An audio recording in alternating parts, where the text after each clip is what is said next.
यह बात हमेशा याद रखो कि दुनिया की मोहब्बत से रब नहीं मिलता, लेकिन रब की मोहब्बत से दुनिया और आखिरत दोनों मिल जाती है।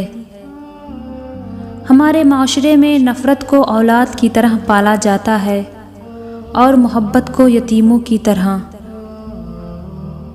झूठ के दरख्तों पर एतबार की चिड़िया लौट कर नहीं आती।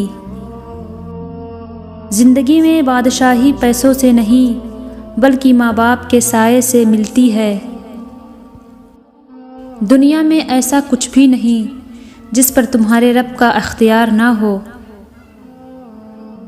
जब सब कुछ अल्लाह की जात पर छोड़ कर देखें, फिर देखें कैसे अल्लाह आपके रास्ते आसान करता है।